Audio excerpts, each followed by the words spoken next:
Welcome to C-Fan Sports, the sports show that is dedicated to the Seattle sports fans. My name is Dave. This is Kevin. We, as of Sunday, were 90 days from kicking off the schedule for 2021 with the Indianapolis Colts. Kevin, you would think with 90 days left, and I feel like I'm yelling and screaming, I'm so excited, you would think there'd be nothing to talk about. We have OTAs, we have mandatory mini camp. First thing first, Kevin.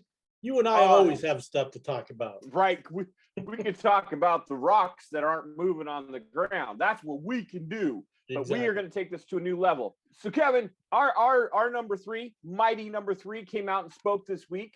He had some interesting things to say. I kind of want to recap that real quick, get your opinion on it. So what he had to say is that all the trade rumors came out of nowhere. And he said he wanted to explain that, exactly, they're nowhere.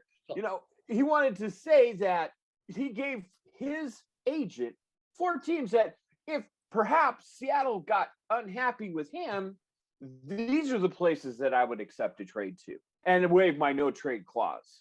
So he spun it, whether that's the truth or not, only him and the good Lord above will absolutely know 100%. Well, probably people in Mark Rogers' office and things like that as well, his agent.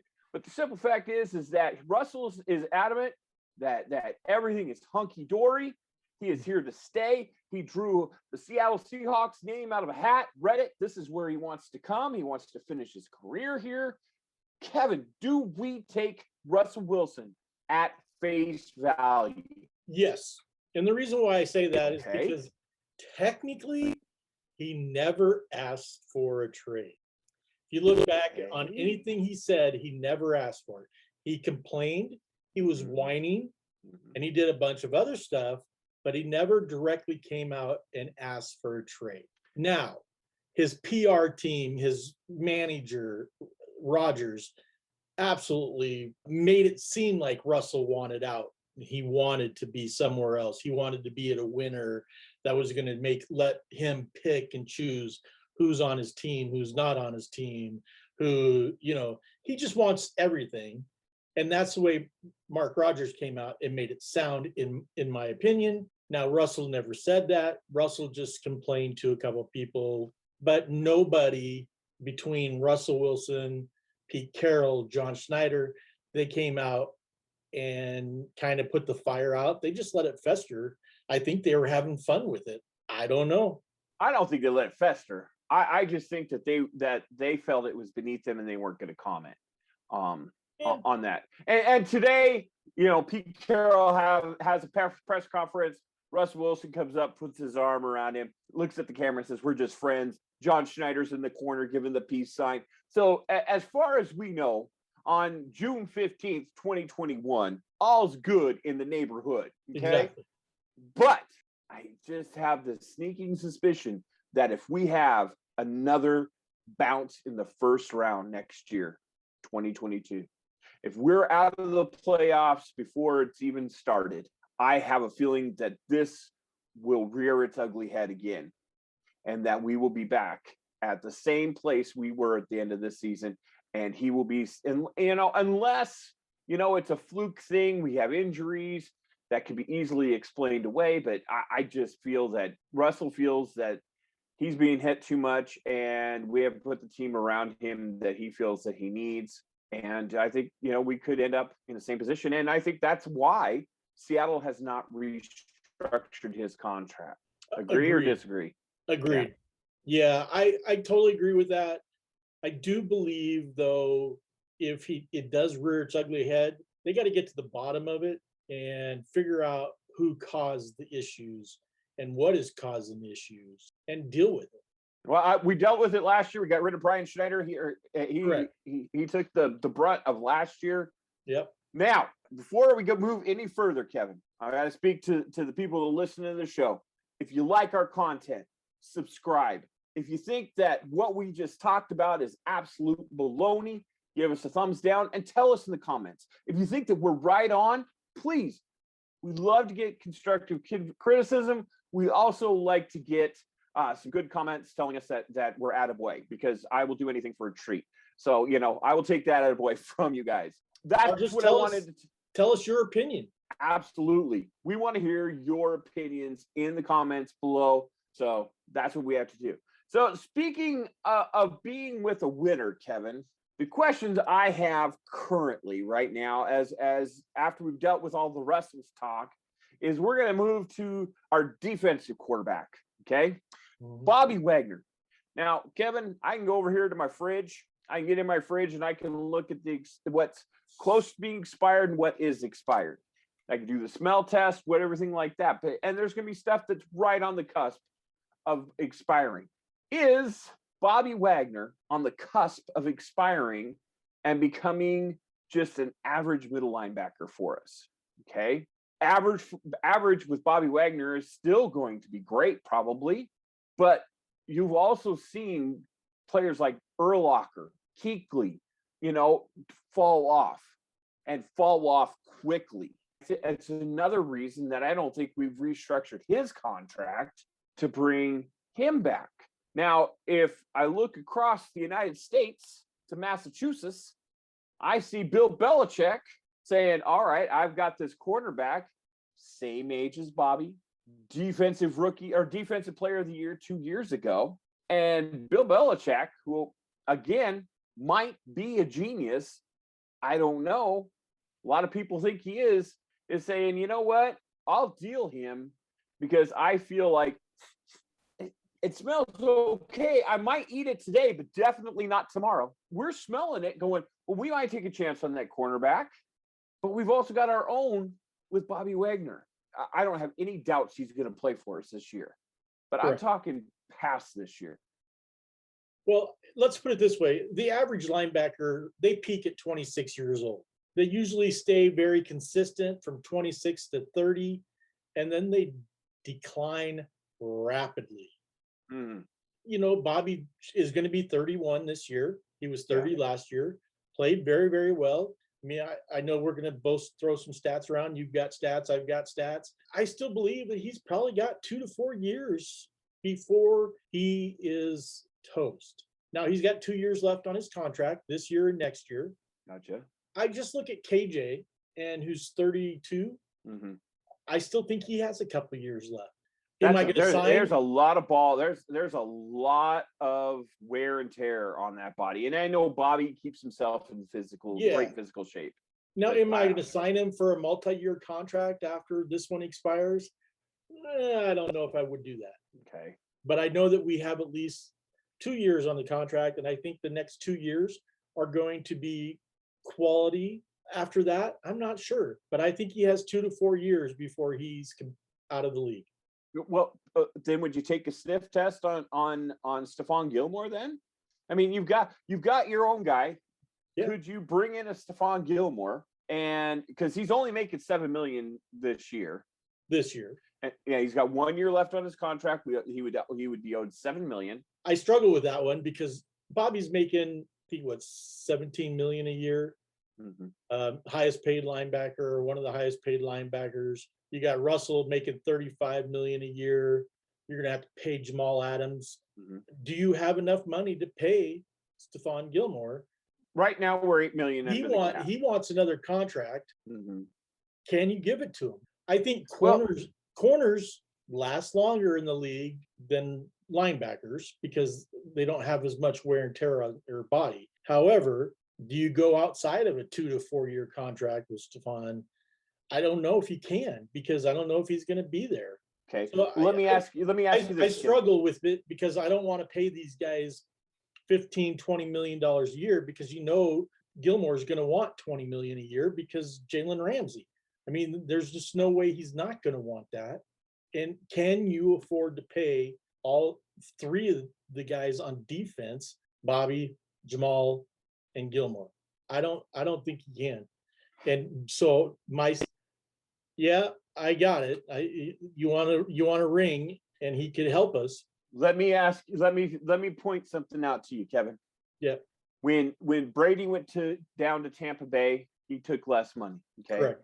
I think if Gilmore gets traded here, he'll play out his contract, and he will play at the $7 million this year to play for a ring. Right now, he knows he does not have a chance to win a ring in New England. There is no way on God's green earth that they're going to win a championship right now in New England the way their quarterback situation is. No. Now, on top of that, the way that this year you can structure contracts by by moving that money down into future years, you can afford to pay Jamal now. You can afford to restructure and maybe throw a year extension into Stephon Gilmore, okay? And be free of Gilmore and Bobby Wagner in 2 years and only have number 33 on your books, Jamal Adams, going forward. Now, I understand what you're saying. I understand that, yes, we don't want to bring 3 high-priced defensive players in, especially none of them being, quote unquote, a pass rusher, which is supposed to be the most important. But I think with Dunlap and Hyder Jr. and the moves that we've already talked about to death that we've already made, if we can secure one side with Gilmore, we have 13 corners right now on our active roster. I think one of those 13 could come over and shut down the other side, as well as Umadi and Blair shutting down the corner or the slot, okay, the inside cornerback, along with Diggs and along with Adams, gives you a potential of, I don't want to call it a Legion of Boom because it's going to be something different. I don't know. I don't know if you want to call it 2.0, whatever. The simple fact is we have a window that's wide open. We have the availability to make some moves right now, some bold moves. You look at the other teams in the NFC West, they have made bold moves. This would be a bold move, bringing Gilmore in, a former 2 years removed from being defensive player of the year. You yourself just told me that there's less wear and tear on him than there is on little Bobby Wagner in the middle. So the simple fact is he should be worth the investment of a second, a third, whatever it's going to have to take to wrestle him away. And he will probably play out this year to get to that contract year so that he will produce this season. He will come in. He will be able to shut down one half of our field, and it will keep us that window open, and we will go after this championship, and we will bring it hopefully home to Seattle. Kevin, I just rambled for a long time, and not only do I want Kevin to tell me I'm full of it, I want you at home, put the comments down below. Now, Kevin, you spew, you tell me I'm right, you tell me I'm wrong. Go. We don't know what we have to give up for him. Is somebody going to give up a first-round pick for him? I don't think so. No. I think he's going to get a second round. Then we're out of the first and the second next year. I'm okay with that. I don't know if I want to deal. If he knows coming in, it's a short-term window, that it's not a 10-year contract, or, I mean, all these guys want to get paid, and I don't blame them for wanting to get paid. I'm never going to blame anybody for wanting money. We have to be smart. I think it is smart. Because you're absolutely next year we got DK Metcalf going to come up, and we got to pay that man. Yeah, I know. That's why we're not extending. I don't know. I'm not. And not only that, Kevin. Let's say, for example, we trade a second round pick for Stephon Gilmore, and he decides to walk. Guess what? We get a third round compensatory pick for him. Correct. So we've dropped down one round. Well, my thought process is, I mean, we both still like Brian Poole. He ain't going to cost us any draft picks to pick up. Is he a Stephon Gilmore? No, but he's not that bad. I mean, he's better than, I don't know. I struggle with it because of the fact that, yes, I would like Gilmore. If we could figure out how to make it work, I'm for it. I just don't think that's a long-term solution. I completely agree. Who are we going to lose in the 13 cornerbacks that could be a future all-star? Could be. It's happened before to Seattle. We let somebody go, turns out to be an all-star. Absolutely. That we could have that situation. So right now, I'm willing to go. I'm willing to push my chips in and say, Stephon Gilmore, come play in Seattle because you would look good in the blue, the gray, and the green. That's all I'm saying. Yeah, I'm not going to argue that point. All right. I'll leave it alone. You will not. And you know what? Here's the beauty of it. Most people have these arguments, and they'll never know who the winner is. We'll be able to come back to this tape and exactly see who the winner is in a few months. So who knows? Okay. It's and again, it could be, it probably is, if we want to be truthful. Yeah. If you do think Kevin's right, like we said, drop a comment. Subscribe to us. We're a couple chuckleheads. We would be more than happy to have you on as a subscriber. Kevin, what else do we have? Since we're talking contracts. Let's talk contracts. Yeah. We got a guy that didn't show up today because he's got family issues. Yeah. I don't know. I can't call in for family issues, but evidently Jamal has family issues and he's not at mandatory minicamp. He's excused. He got a note from his mom, brought it or sent it in to Pete Carroll, and he excused him. What do you think we're going to have to? How much over 15.1 million, which is the most highest paid safety in the league? 15.25. 15 point. Well, excuse me, Kevin. Yeah. I'm sorry about that 1.25 or 125,000. Justin Simmons would probably, think that 1.25 or that 0.15 would be, important, evidently. Very important, yes. How much over that are we going to have to pay Jamal Adams? I mean, that's obviously the $1 million question. I mean, that's what everybody's talking about right now. That could be either $1 million or $5 million. Who knows? Whatever it is on top of that, it's going to be that question. Yeah, I mean, the top safety is Justin Simmons with the Broncos right now. Right. And he's at 15.25 million. The top corner is Jalen Ramsey with the Rams at 20 million. Then Marlon Humphreys with the Ravens at 19.5 million. I know that apples and oranges, and I'm not saying that the safety and corner are the same positions. I do know that there are multiple people making $20 million a year on the defensive side of the ball that rush the passer. Right. So Jamal Adams, he had more sacks than anybody on our team last year. 9.5. 9.5. Absolutely. The most for a safety. Ever. So here's my question. You're asking me questions now. Look at you. Are we going to have to pay him closer to 20 million a year, or are we going to pay him 15.5 a year? That my gut feel is we're going to have to pay him somewhere between 17 to 19 million a year in order to keep him happy. I think that we can structure it in such a way that it shows up on the books that he makes that much, but it's also made it cap friendly for us. That's the beauty of how we work the cap, is that is what's going to happen is we have to show that he's making 20, but it still doesn't affect us on the cap side as much as 20 million does. Well, that's fortunately, Kevin, John Schneider has those shoes to fill. I can't. Yeah. I'm just going to sit here and speculate, but I honestly think we're going to be closer to 16 to 17. Kevin is more in the idea that it's going to probably push 19, possibly 20. I'm hoping somewhere between 17 and 19. That's a lot of expired food. That's all I have to say, Kevin. Yep. We've brought up a lot of topics tonight. Kevin, do you have anything else for us? No, I'm good. I'm just go Hawks, man. I'm excited. All right. So we'll see everybody back here next week.